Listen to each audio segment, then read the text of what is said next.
സിനിമയ്ക്കായിരിക്കില്ല നഷ്ടം, മലയാളികളുടെ നഷ്ടമായിട്ടാണ് എനിക്ക് ഫീൽ ചെയ്യുന്നത്. 48 വർഷമായിട്ട് അദ്ദേഹം സിനിമയിൽ മാത്രമല്ല മലയാളികളുടെ ചുറ്റും ഉണ്ടായിരുന്നു, മലയാളികളുടെ കൂടെ ഉണ്ടായിരുന്നു, മലയാളികളിൽ ഒരാളായിരുന്നു.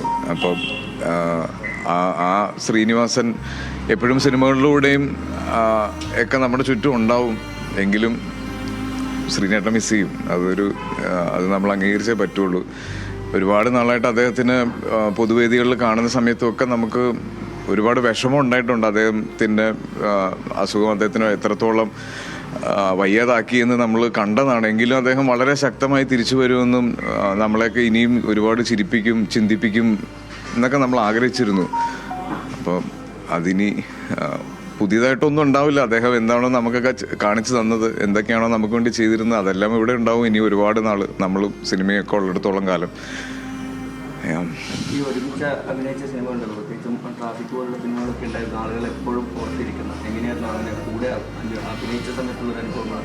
കൂടെ അഭിനയിക്കുന്ന ശ്രീനേട്ടൻ സ്ക്രീനിൽ കാണുന്ന ശ്രീനേട്ടനെ പോലെ തന്നെയാണ്. അദ്ദേഹം പറയുന്ന പല കാര്യങ്ങളും, അതിപ്പം കളിയാക്കുന്നതാണെങ്കിലും ചീത്ത പറയുന്നതാണെങ്കിലും ദേഷ്യപ്പെടുന്നതാണെങ്കിലും ഒക്കെ അദ്ദേഹത്തിൻ്റെതായ ഒരു രീതി ഉണ്ടാവും. അത് ചിലപ്പോൾ നമുക്ക് മനസ്സിലാവുക പോലും ഇല്ല.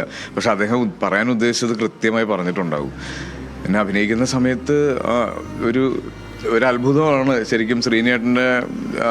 ശ്രീനേട്ടനെ ചെയ്യാൻ പറ്റുമെന്ന് നമ്മൾ അല്ലെങ്കിൽ പറ്റില്ല എന്ന് നമുക്ക് ഒരു ക്യാരക്ടർ വിശ്വസിക്കാൻ പറ്റില്ല. അത്രയും ബിലീവബിൾ ആയിട്ടാണ് ശ്രീനേട്ടൻ ക്യാരക്ടേഴ്സ് ചെയ്യുന്നത്. അദ്ദേഹത്തിന് ഹ്യൂമർ ആണെങ്കിലും ഇപ്പം ലാൽ സാറുമായിട്ടുള്ള ഒരുപാട് കോമ്പിനേഷൻസ് നമുക്ക് നമ്മുടെ എവറിഡേ ലൈഫിൽ നമ്മൾ ഉപയോഗിക്കുന്നതാണ്. അതെല്ലാം ഭയങ്കര അദ്ദേഹം ഒരുപാട് ദീർഘവീക്ഷണത്തോടെ അന്ന് പറഞ്ഞ ഡയലോഗ്സ് ആണെന്ന് നമ്മുടെ ലൈഫ് എക്സ്പീരിയൻസിൽ നിന്ന് നമ്മൾ മനസ്സിലാക്കിയിട്ടുണ്ട്. വ്യക്തിപരമായ അടുപ്പം ഞാൻ ട്രാഫിക്കാണ് അദ്ദേഹത്തിൻ്റെ കൂടെ ആദ്യമായിട്ട് അഭിനയിക്കുന്ന ഒരു സിനിമ.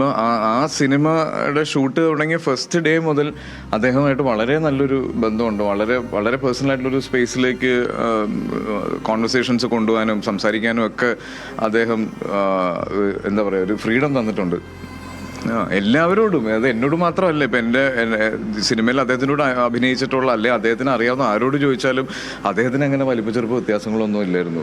എപ്പോഴും അദ്ദേഹത്തിന് പറയാനുള്ള കാര്യങ്ങൾ വളരെ കൃത്യമായി പറയും. അപ്പോൾ അതിൽ കുറെ കൂടെ സമയം സ്പെൻഡ് ചെയ്യാൻ പറ്റി എന്നുള്ളത് ഇപ്പം ധ്യാൻ്റെയും വിനീതിൻ്റെയും സുഹൃത്ത് എന്ന നിലയിലാണെങ്കിലും ആ വീട്ടിൽ പോകുന്ന സമയത്താണെങ്കിലും ഒക്കെ അങ്ങനെ കുറെ കൂടെ അടുപ്പം സിനിമയേക്കാൾ അല്ലെങ്കിൽ ഒരു നടൻ ഒരു സീനിയറിനോട് കാണിക്കുന്നതിനേക്കാൾ കൂടുതൽ സ്നേഹം കാണിച്ചിട്ടുണ്ട്. അത് തിരിച്ചു കിട്ടിയിട്ടുണ്ട്.